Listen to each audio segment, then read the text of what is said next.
On that important day, I stood in front of my father's grave. My father had been the CEO of a major company, and after his death, my brother-in-law Kyle took over. He inherited the company and a huge fortune. In contrast, all I got was an old mini truck. Kyle, flaunting his good fortune, mockingly said, "With this, I've got the company and the entire estate in my grasp. That mini truck suits you." But to me, that mini truck was more than just a vehicle. I looked at it fondly, and when I started the engine, I noticed a destination already set on the navigation system. "What's this?" I wondered. With a firm yet gentle grip, I began to drive. My name is Jack Nicholson. I am a 44-year-old tutor. Now, I am standing before a large coffin where my father rests peacefully. My relationship with my father had always been very complicated. He built a construction company from scratch, but I chose a different path. I left home to become a teacher right after university, fulfilling a childhood dream. This decision led to many heated arguments, and for a long time, we barely spoke. But despite our disagreements, I never hated my father. I had my own dreams to follow, and I couldn't give them up to run the family business. Even though I felt a strong duty as the eldest son, guilt weighed on me for not meeting my father's expectations. This guilt kept me from visiting my parents' home. My mother relied on my sister, Lauren, to update my father about my life. Lauren and her husband would often send expensive gifts or arrange trips for my father's birthday or their anniversary, pretending they were from me. Each time, Lauren would encourage me, saying, "I wish you and Dad could talk directly. He's just trying to be strong." Deep down, he must be feeling lonely. I often thought about Lauren's words and would just shake my head. But one day, I got the sad news that my father had cancer. When I heard this, I quickly quit my job and went back to where my family lived. I realized that what really mattered was life itself, and the past arguments with my father seemed so small. I decided to move back to my hometown, teach at a local school, and take care of my sick father. At first, my father was shocked to see me return, but he eventually accepted it quietly. I didn't say much either. I just stayed by his side and took care of him, helping him whenever he needed it. He would thank me softly, and those words brought me some peace. Sadly, my father's fight with his illness ended. The last chapter of his life closed quietly with me, Lauren, and our mother by his side. We couldn't know what he was thinking in his last moments, but we hoped his soul was at peace. Even though we expected it, losing him deeply affected us all. My mother, Lauren, and even my young nephew, Peter, were all very sad and cried. The only one who didn't show any emotion was my brother-in-law, Kyle. During the funeral preparations, he coldly asked, "Did he finally die, huh?" Hearing that, I was proud of myself for staying calm and not reacting angrily to Kyle. Instead, I focused on planning my father's funeral. This kept me busy and helped distract me from the pain. I ignored Kyle's harsh words and made sure everything for the funeral was done right. Kyle and I had never gotten along well, and our relationship only got worse over time. But despite everything, I kept my focus during this tough time. I first met Kyle when he was a skilled worker at my father's company, and I really respected his skills. It felt like I had gained a real brother when Kyle married my sister, Lauren. He was 5 years older than me and seemed like a role model. Before they got married, I often asked him for advice on various problems, and he always listened with understanding. One of our big discussions was about whether I should join the family business. Kyle would say, "Sean should live his own life, and Jack, you have your own path. No one knows which choices in life are the best, so the most important thing is to make choices you won't regret later." Encouraged by his words, I switched from business school, where I was studying management, to the Faculty of Education, where I really wanted to study. As time went on, Kyle and Lauren got married and started their life together. 22 years have passed since then, and the distance between my father and me grew wider. I moved on with my life, missing the chance to close that gap. But when I heard about my father's illness, I dropped everything and rushed home. Kyle, who once greeted me warmly, had changed. He now seemed uncomfortable around me. When we were alone, Kyle would say coldly, "You came back in a hurry when you heard Sean was sick, didn't you? But no matter what, you won't inherit anything." His words caught me off guard, and I struggled to respond. "What do you mean? Don't act like you don't know. It might be a coincidence, but even if you now want to run the company, it's already decided that I will be the next leader." His harsh words shocked me, and I replied louder than I intended. "No, that's not it. I didn't come back for the company. I realized I hadn't been a good son and wanted to apologize to Dad, even if it's late." Kyle dismissed me. "I don't need your fancy talk. It sounds like something from a TV drama. Lauren likes that kind of stuff. But were all those gifts you sent just a way to look good in front of Sean?" "That's absolutely not true." I tried to explain, but Kyle had already made up his mind and wasn't interested in believing me.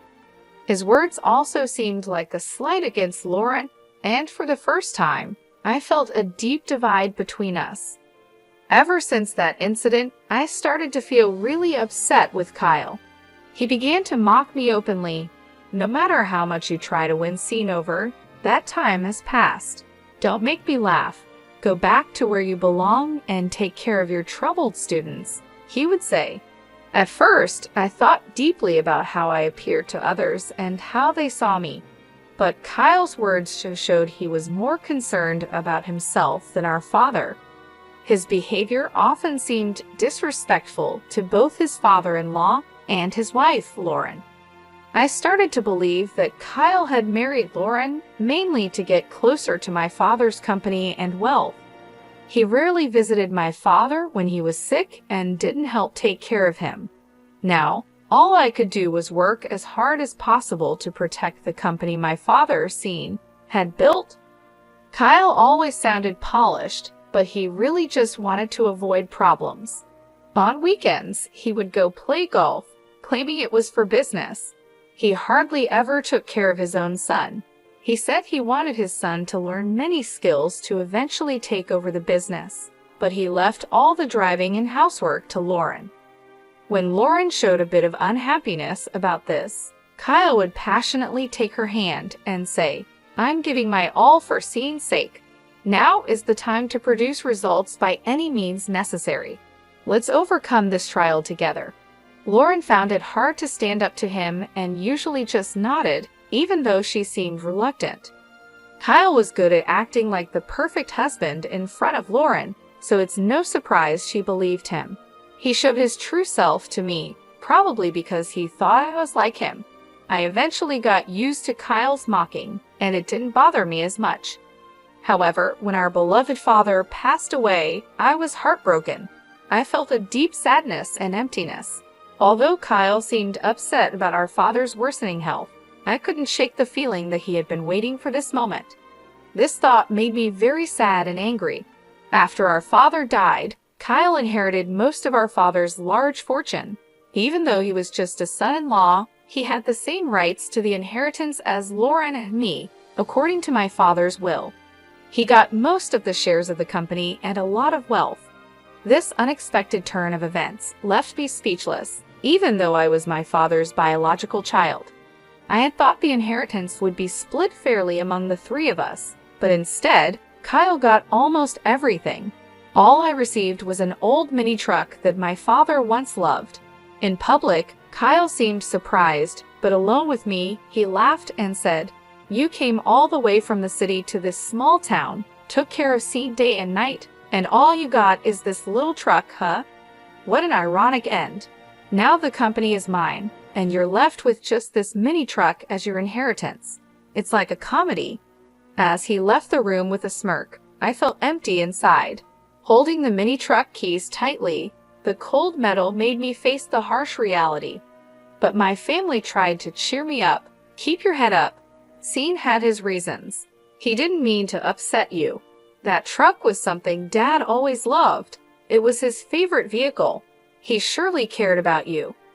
Despite their kind words, I was too hurt to respond. I knew that what you inherit doesn't measure a father's love, but the fact that Kyle, who seemed to be waiting for my father to die, got almost everything, was deeply insulting. It wasn't about the money, it was the pain of seeing my father's hard work go to such a man. I felt powerless to change the situation. Clutching the truck key, I decided to take care of the mini truck, the only thing my father left me. It seemed to hold a deeper meaning. I hoped that cleaning the truck might help me sort out my feelings. I carefully washed the truck with a hose and then sat in the driver's seat, where my father used to sit. Starting the engine, I noticed something unusual on the navigation system. It was displaying a single thick blue route instead of just showing my location. That's odd. Why is there a destination set on the navigation system? I wondered. This usually only happens when a specific route is being followed. When I checked the destination on the screen, it showed only coordinates, not a specific place. It would take about an hour's drive. Wanting to go for a drive in the mini truck, I didn't think too much about it, put the truck in first gear, and left the house. An hour later, during a pleasant drive, I arrived at what seemed like a home. It was a surprise. In front of me was a small, modest house, quite different from the larger homes in my hometown. It felt warm and inviting. The area was quiet, and I couldn't see or hear anyone else around.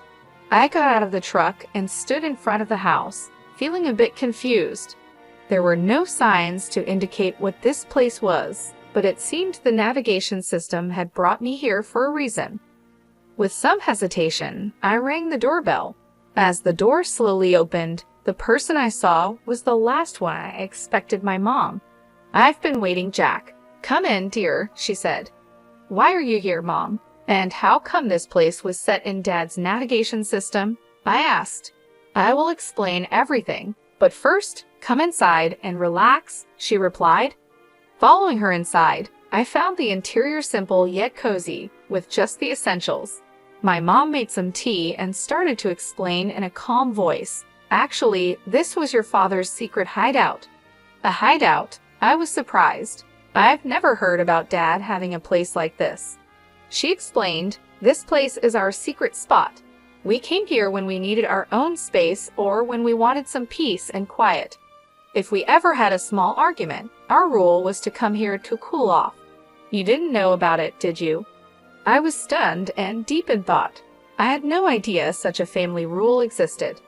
She continued, "And this is something your father wanted you to have." Saying this, she handed me a brown envelope. It was slightly bulging, as if something important was packed inside. I decided to read the letter addressed to me. "Jack, I have caused you a lot of trouble and made you endure unbearable hardships over the years. I am truly sorry from the bottom of my heart." The letter was filled with my father's reflections on his past mistakes and his deep gratitude towards me. He wrote, "Your mother often tells me that it was your choice to leave home, and a son has the right to choose his own path in life.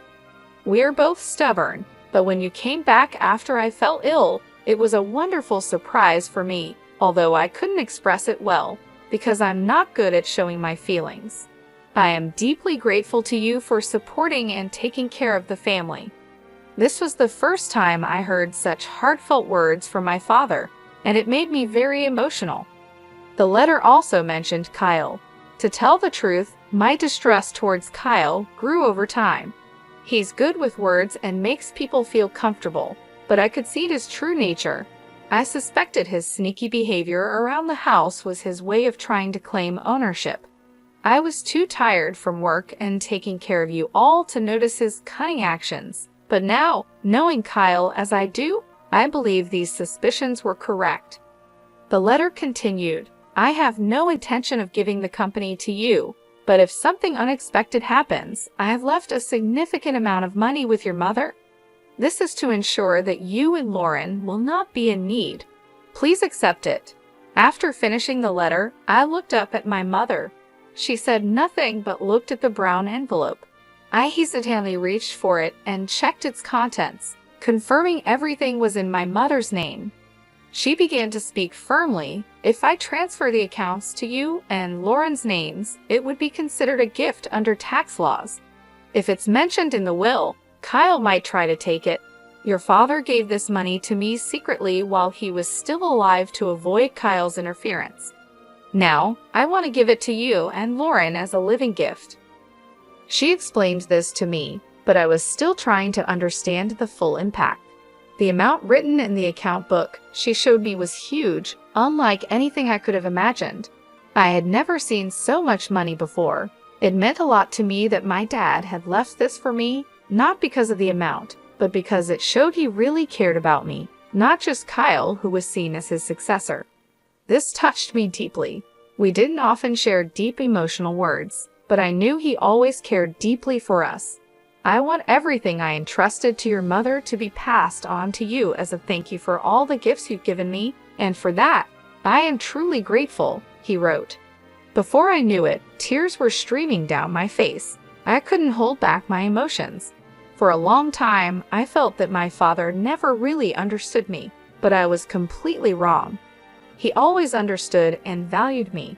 That's probably why he trusted me with that old mini truck, knowing I would value it and use it well.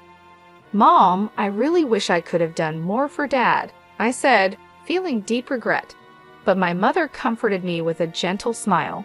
She seemed to understand the regret I felt, saying, "It's natural to think you could have done more when mourning a parent.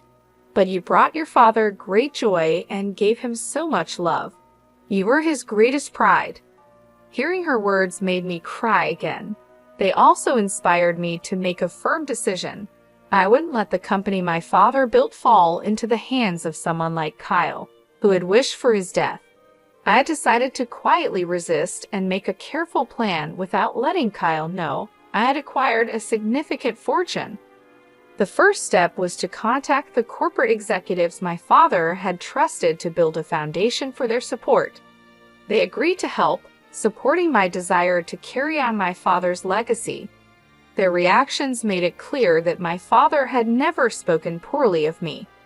Meanwhile, my mother and sister acted soothingly during the will reading, keeping Kyle's attention off me. They continued to act the same way in front of Kyle, which made him think he had succeeded and looked down on me with arrogance. Hey, do you, abandoned by your father and left a poor man, still intend to stay in this house?" he taunted. "I'm the new president now. Admit your defeat and go back home." Kyle would say these words dismissively, waving his hand as if he was shooing away a small fly. Since becoming CEO, Kyle's arrogant attitude created a tense atmosphere in the company. Despite his high position, he ignored his duties and became rude to his staff.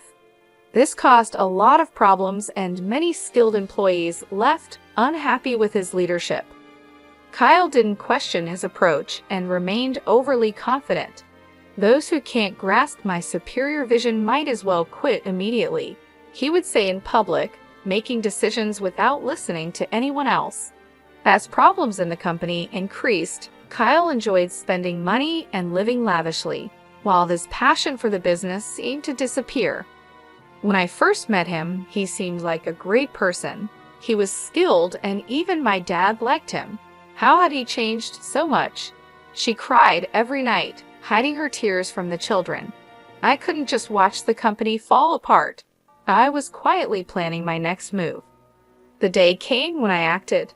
I left home early and waited at the office for Kyle. When he walked into the president's office, he was shocked to see me sitting there. "What the hell are you doing? Why are you sitting there? Get this person out of here," he demanded. "The one who should be leaving is you," I replied calmly. "What are you talking about? Have you lost your mind?" Kyle looked at me as if I was an annoying insect. Using the assets our father left us, I had bought the majority of the company's shares. An extraordinary general meeting of shareholders was held, and you were officially removed as president. "Kyle, I'm sorry to say, but you are no longer the president of this company." "Wait just a minute," he stammered, confused and repeating words that made no sense. "Don't you understand? I now control 2/3 of this company's shares. You thought the inheritance was just an old mini truck, but that truck turned into money in an unexpected way. Kyle tried to dig into details about the hideaway, but I avoided his questions and changed the subject, which only made him more upset. The game is over. Leave this place immediately, I told him calmly and handed him several documents. As Kyle looked through them, his face went white. What is this? He asked. These are the minutes from the extraordinary general meeting of shareholders, and this other document is your dismissal notice, I explained. Kyle became very angry, crumpled the papers in his hands, and shouted, "You think this will hold up? I'll take legal action." "Go ahead with legal action. We have good reasons for our actions," I responded calmly. "What reasons?" "You've just been after the old man's wealth and this company from the start." "It's nothing but jealousy," Kyle accused. "Let me ask you directly, Kyle. Have you been using company assets for personal use and signing leasing contracts for your own benefit?" I asked. "What if I have? What's it to you?" Kyle replied, his face turning pale with shock. "How did you know about that?" he stammered as I listed his misconduct, like taking home computers and other appliances meant for company use. "There's more. Computers and TVs that should be at the office are at your house, being used for personal things. Isn't that enough reason to act?" I pressed on. Struggling to respond, Kyle frantically tried to defend himself. "Why? How do you know about that?" he asked, his lips trembling. I kept my gaze fixed on him and continued, "You should have been more aware of your responsibilities. Did you become complacent when you thought you controlled everything?" I had been gathering information about Kyle's actions from the company's executives. After our father passed away, Kyle became more arrogant. He used to at least pretend to respect others, but as president, he began to shift his work onto others and even fell asleep in his office. This attitude caused many loyal employees who respected my father to leave, frustrated by his behavior. Kyle, upset by the situation, doubted my ability to manage, emphasizing that it was impossible for me to fulfill the role of a manager. I had never worked a day in this company. Think about it, how can someone with no experience in running a company become president? It's impossible to trust management to someone like you, Kyle argued. You're absolutely right, I agreed. I have no intention of becoming the president of this company. My sitting in this chair is just a symbolic message to you. In fact, a new president has already been elected by a different board of directors and is already carrying out their duties. Kyle was stunned. He stood there with his mouth open and his eyes wide, shocked by the turn of events. He had been sure that I was after the presidency and had schemed to replace him. As I've said many times, I'm not after the president's position. My only goal is to honor my father and protect the company he spent his life building, I explained. Who would believe such fancy talk? Kyle retorted. He thought I only cared about the wealth and status that came from our father, not his true worth. After my reply, Kyle trembled with anger for a moment, but then composed himself. "Do you think this is over and you can just enjoy it?" he scoffed, and then stormed out of the president's office. That night, something unexpected happened. Lauren threw divorce papers at Kyle, ending their marriage. This was a result of his misconduct at the company and his eventual firing. The new president was chosen from among the directors who respected my father and were determined to protect what he built. I felt the company should be led by someone who would continue my father's legacy, a sentiment my mother and sister supported. As I coordinated Kyle's dismissal with the lawyers, Lauren was preparing for the divorce. On the day she mentioned divorce, her hurt voice filled the house with a heavy atmosphere. "Why do you turn away from me now? Is it because I've lost the title of president and you've lost interest in me?" Kyle asked. Maintaining her calm but firm, Lauren replied, "There's no point in talking about betrayal. You were the one who betrayed our relationship from the start. Your love was not for me but for the title of the president's daughter. You neglected our home, didn't help raise our children, showed no respect to our sick father, and in the end, you tried to take everything from our father for yourself." Now it's time for you to face the consequences." Kyle had no response to Lauren's words. She had endured a lot, worrying about her children's futures and the fate of the company. But thankfully, the inheritance from our father gave her a solid financial base to raise her children after the divorce. We planned to live a peaceful life away from conflict with our mother and sister. Our only concern was the possibility of retaliation from Kyle, but he was now out of funds. He had lost a lot of money to an investment scam and was even in debt. This scam involved a man pretending to be from a brokerage firm who was actually a fraudster. Kyle, swayed by convincing words, lost a significant amount. This situation shows how people can exploit those who suddenly have a lot of money. Now, Kyle was suffering the financial consequences of his actions. Meanwhile, I spent fulfilling days taking care of my mother. I enjoyed a peaceful, comfortable life, continuing my work at the tutoring school. My mother and I also took great joy in caring for my nephew Peter, who was very fond of us. His presence added happiness to our daily lives. "When I grow up, I'm going to be a president like Grandpa," Peter declared, his words filled with the innocence of childhood dreams. This brought smiles to our faces and even made my mother tear up with emotion. Lauren and I exchanged knowing looks, our smiles reflecting warmth and understanding.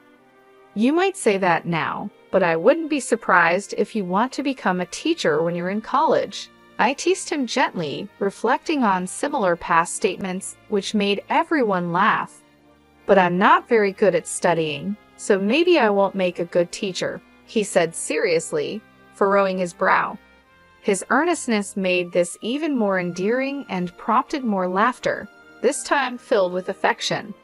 In that moment, filled with an overwhelming sense of happiness, we realized we were truly living in the present, enjoying our family unity and ready to face whatever the future might bring.